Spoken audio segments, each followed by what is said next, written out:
Hello everybody, welcome to CineFix. Today we are talking to Bart Layton, director of American Animals, which is out June 1st. And he came by to talk about a film that really inspired American Animals, and that is Dog Day Afternoon. So we talk a lot about the process of dramatizing a true story for a film.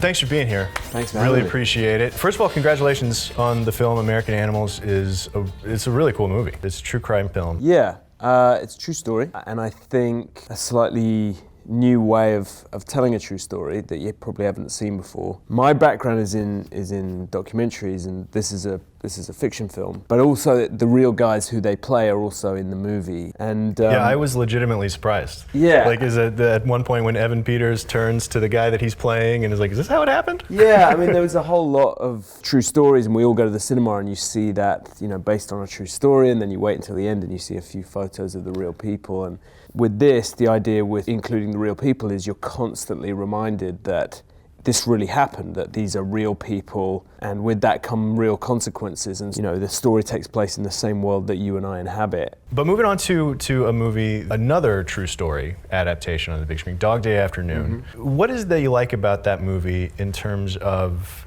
like how it translated a true story to a dramatized film? Yeah, I think it's just the authenticity of it. You know, one of the things that I struggled with coming from documentaries and getting into making, you know, a big fiction film with a big union crew and all the rest of it is that, you know, with docs you just steal everything. You kind of run around and, you know, you've got your gang and you pile in the back of a minibus and you go, let's go over there and shoot that. We're on YouTube, we get that, yeah. Yeah, right. And you can't do that if you've got 100 odd people going, so, you know, what are we doing? And with docs you're capturing truth, you know, you're not manufacturing it. And with you know, fiction filmmaking, you're trying to fabricate it. You're trying to get your actors to manufacture something that feels like truth. How much work does it take to fake real? Yeah, right. And so Dog Day Afternoon, suddenly you're having big movies shot entirely on location, and the authenticity of those real places and the real people, that all starts to bleed into the movie. Yeah, let's look at that right now, actually. Sure, yeah. So this is the opening titles of Dog Day Afternoon, and it's just real life. Like, let's lean out the window of a car, and then sort of all the different juxtaposed images of sort of the classes that are in New York.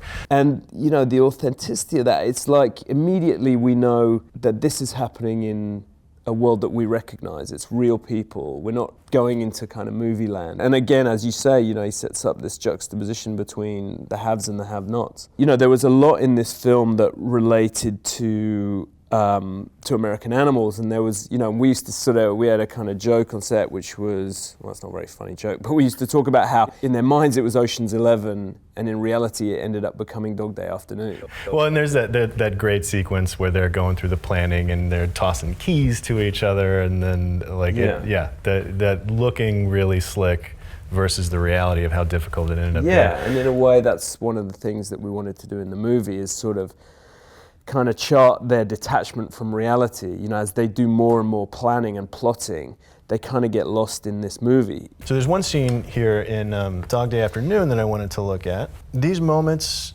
right before the robbery takes place, mm-hmm. and especially with them just sort of casually trying to blend in. There's this sort of sense that all of the other actors in the scene are looking at him with a mixture of kind of sympathy because he's out of his depth, incredulity because are you really trying to rob us and you're clearly not qualified for it, and building this sense of like tension. You know, we know that he's about to attempt to do something that he's not really qualified for. You know, I'm not putting my film in the same realm as this, but I think there are great similarities. You know, essentially it's a heist perpetrated by people who aren't really up to the job. You know, they're not professional criminals. You know, just the lighting in this, the way it is all so kind of unaffected, that it all feels, you know, it's been lit in a way that the camera can kind of move everywhere. You can't even get the gun out of the thing. I mean, those are the magical things that can happen more readily in documentary, because in docs, you're just rolling and you're not trying, you're leaving the door open for the unpredictable constantly, and that's where kind of fascinating things happen. You know, in a documentary, if someone pulls out a gun, or there's blood on the floor, that is heart-stopping stuff, right? We go to the movies all the time and people are getting shot left, right, and center, and just they fall over, they're dead, they're gone, we don't need to worry about them. Camera moves over here and they're gone. With this, it's really messy. It's much more how how real life is. One thing that our film does a good job of, I believe, is if you ever wanted to know what it might feel like to try and commit a really audacious art theft, as you or I, being kind of not born criminals, you'll get a really good idea of how it might play out. Well, everybody watch Dog Day Afternoon again, and then go see American Animals. It's out this week, right? June 1st. June 1st. It's really good. Congratulations again. Thanks so much. Thanks for having me. I've had you. Thanks for being here. It's a pleasure.